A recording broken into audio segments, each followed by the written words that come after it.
May the words of my mouth and the meditations of our hearts be acceptable in thy sight, O Lord, our strength and our Redeemer. Amen.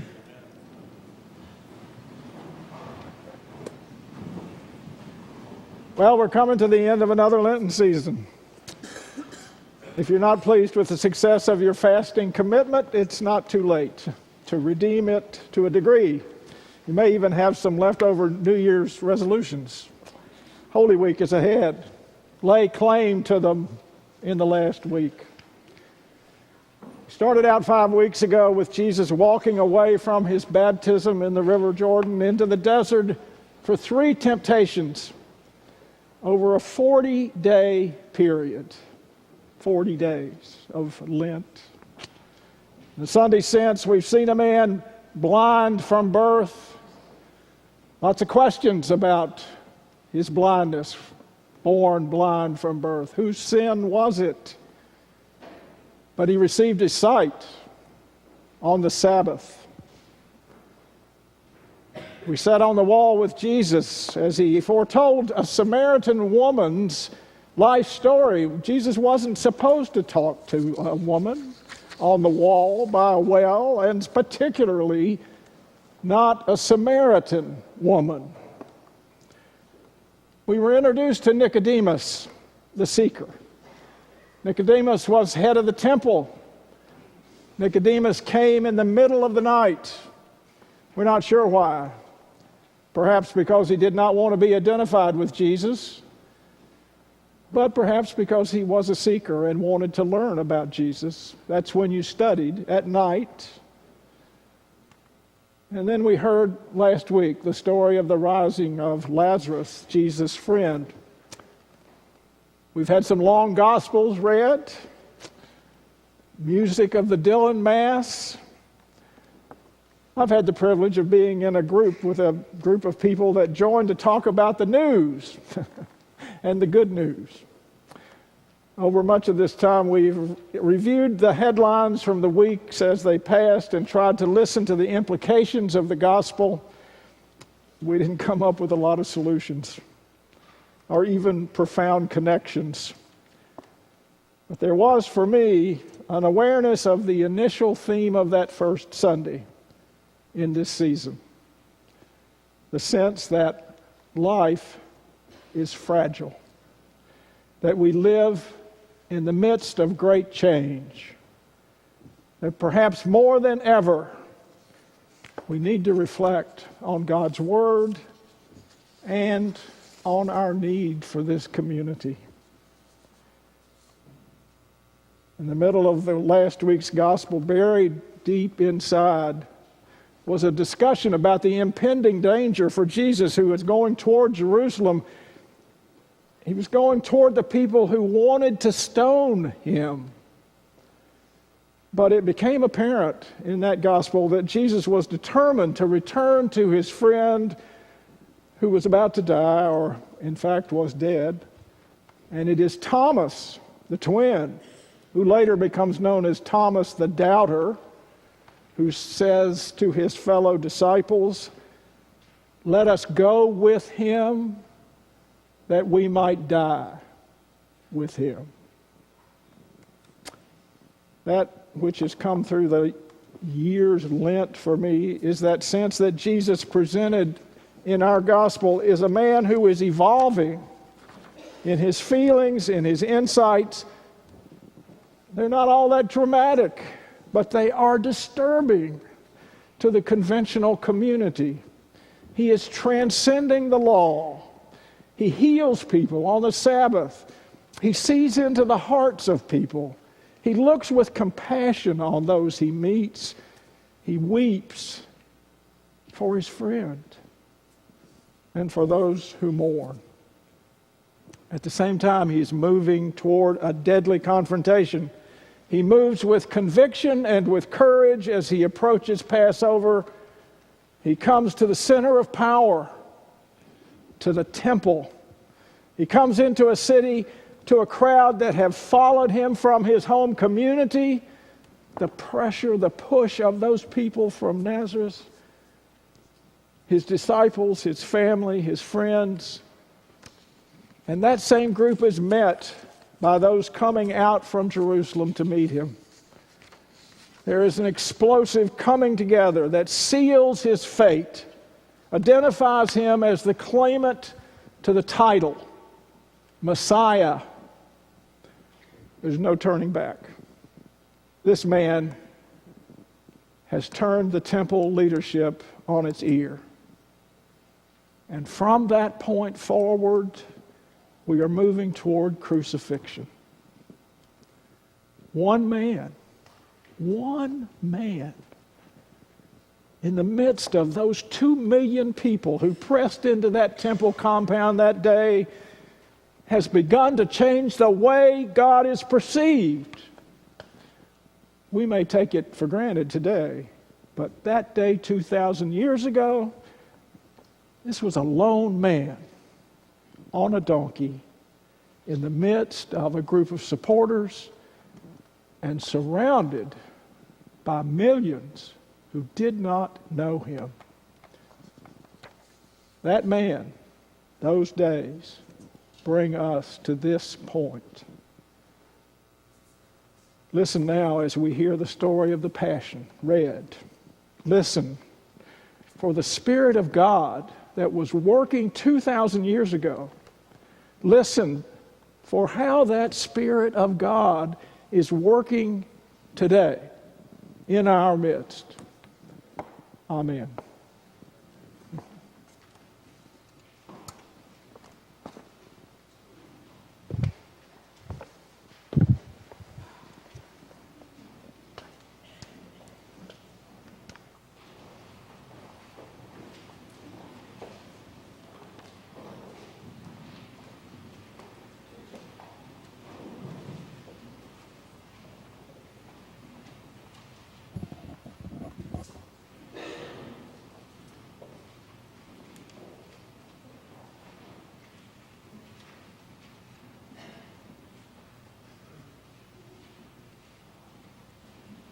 Jesus went with his disciples to a place called Gethsemane, and he said to his disciples, "Sit here while I go over there and pray." He took with him Peter and the 2 sons of Zebedee and began to be grieved and agitated.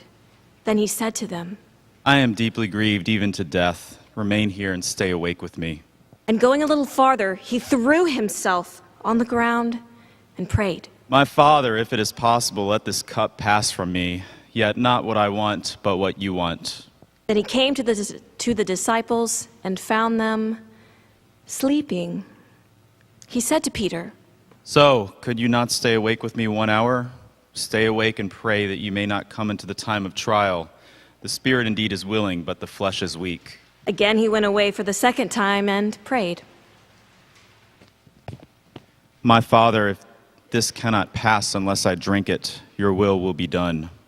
Again he came and found them sleeping, for their eyes were heavy. So, leaving them again, he went away and prayed for the 3rd time, saying the same words. Then he came to the disciples and said to them, "Are you still sleeping and taking your rest? See, the hour is at hand, and the Son of Man is betrayed into the hands of sinners. Get up, let us be going. See, my betrayer is at hand." And while he was still speaking, Judas, one of the 12, arrived. With him was a large crowd with swords and clubs from the chief priests and the elders of the people. Now the betrayer had given them a sign, saying, "The one I will kiss is the man. Arrest him." At once he came up to Jesus and said, "Greetings, Rabbi." and kissed him. Jesus said to him, "Friend, do what you are here to do." Then they came and laid hands on Jesus and arrested him. Suddenly, one of those with Jesus put his hand on his sword, drew it, and struck the slave of the high priest, cutting off his ear. Then Jesus said to him, "Put your sword back into its place, for all who take the sword will perish by the sword. Do you think that I cannot appeal to my Father, and he will at once send me more than 12 legions of angels? But how then would the scriptures be fulfilled, which say it must happen in this way?" At that hour, Jesus said to the crowds, "Have you come out with swords and clubs to arrest me as though I were a bandit? Day after day I sat in the temple teaching, and you did not arrest me. But all this has taken place so that the scriptures of the prophets may be fulfilled. Then all the disciples deserted him and fled. Those who had arrested Jesus took him to Caiaphas, the high priest, in whose house the scribes and the elders had gathered. But Peter was following him at a distance, as far as the courtyard of the high priest. And going inside, he sat with the guards in order to see how this would end. Now the chief priests and the whole council were looking for false testimony against Jesus so that they might put him to death. But they found none, though many false witnesses came forward. At last, 2 came forward and said, "This fellow said, I am able to destroy the temple of God and to build it in 3 days. The high priest stood up and said, Have you no answer? What is it that they testify against you? But Jesus was silent. Then the high priest said to him, I put you under oath before the living God. Tell us if you are the Messiah, the Son of God. Jesus said to him, You have said so, but I tell you, from now on you will see the Son of Man seated at the right hand of power and coming on the clouds of heaven. Then the high priest tore his clothes and said, He is blasphemed. Why do we still need witnesses? You have now heard his blasphemy. What is your verdict? They answered. He deserves death." Then they spat in his face and struck him, and some slapped him, saying, "Prophesy to us, you Messiah. Who is it that struck you?" Now Peter was sitting outside in the courtyard. A servant girl came to him and said, You also were with Jesus the Galilean. but he denied it before all of them, saying, I do not know what you're talking about. When he went out to the porch, again the servant girl saw him, and she said to the bystanders, This man was with Jesus of Nazareth. Again he denied it with an oath. I told you I do not know this man. After a little while, the bystanders came up and said to Peter. "Certainly you are also one of them, for your accent betrays you." Then he began to curse, and he swore an oath. I do not know this man. At that moment, the cock crowed. Then Peter remembered what Jesus had said, Before the cock crows, you will deny me 3 times. And he went out and wept bitterly. When morning came, all the chief priests and the elders of the people conferred together against Jesus in order to bring about his death. They bound him, led him away, and handed him over to Pilate the governor. When Judas, his betrayer, saw that Jesus was condemned, he repented and brought back the 30 pieces of silver to the chief priest and the elders. He said, I have sinned by betraying innocent blood. But they said, What is that to us? See to it yourself. Throwing down the pieces of silver in the temple, he departed, and he went and hanged himself. But the chief priests, taking the pieces of silver, said, It is not lawful to put them into the treasury. They are blood money. and after conferring together, they used them to buy the potter's field as a place to bury foreigners.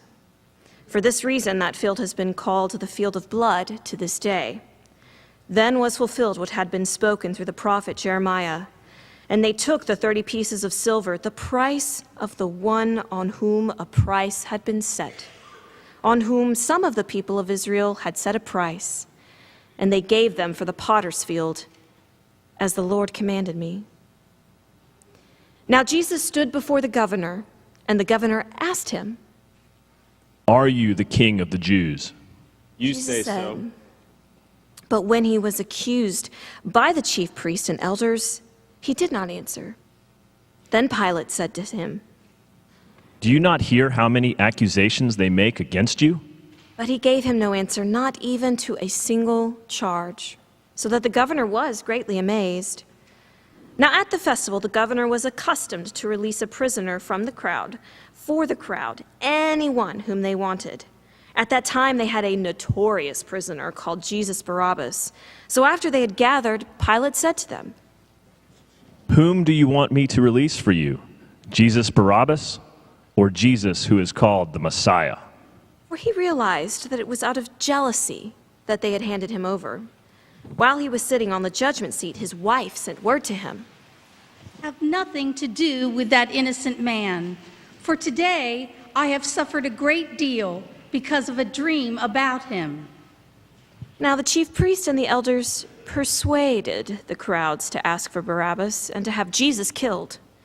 The governor again said to them, "Which of the two do you want me to release for you?" and they said, Barabbas. Pilate said to them, "Then what should I do with Jesus who is called the Messiah?" all of them said. Let him be crucified. Then he asked, "Why? What evil has he done?" but they shouted all the more. Let him be crucified. So when Pilate saw that he could do nothing, but rather that a riot was beginning, he took some water and he washed his hands before the crowd, saying, "I am innocent of this man's blood. See to it yourselves." Then the people as a whole answered, Blood be on us, on our children. So he released Barabbas for them. And after flogging Jesus, he handed him over to be crucified. Then the soldiers of the governor took Jesus into the governor's headquarters, and they gathered the whole cohort around them. They stripped him and put a scarlet robe on him, and after twisting some thorns into a crown, they put it on his head. They put a reed in his right hand and knelt before him and mocked him, saying, "Hail, King of the Jews." They spat on him and took the reed and struck him on the head.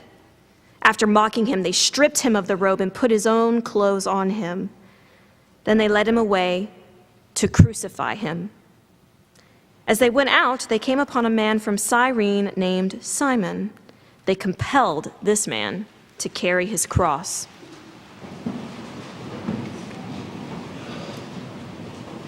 And when they came to a place called Golgotha, which means place of a skull, they offered him wine to drink mixed with gall. But when he tasted it, he would not drink it. And when they had crucified him, they divided his clothes among themselves by casting lots. And then they sat down there and kept watch over him. Over his head they put the charge against him, which read, "This is Jesus, the King of the Jews." Then 2 bandits were crucified with him, one on his right and one on his left. Those who passed by derided him, shaking their heads and saying, "You destroy the temple and build it in 3 days. Save yourself. If you are the Son of God, come down from the cross." In the same way, the chief priests also, along with the scribes and elders, were mocking him, saying, "He saved others. He cannot save himself. He is the King of Israel. Let Let him come down from the cross now, and we will believe in him.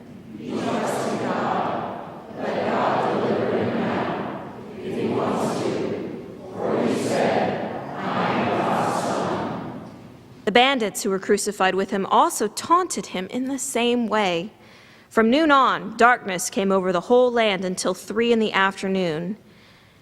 And about 3 o'clock, Jesus cried out with a loud voice, Eli, Eli, lema sabachthani. that is, my God, why have you forsaken me?" When some of the bystanders heard it, they said, "This man is calling for Elijah." At once, one of them ran and got a sponge and filled it with sour wine, put it on a stick, and gave it to him to drink. But the other said, "Wait, let us see whether Elijah will come to save him." Then Jesus cried out again with a loud voice and breathed his last.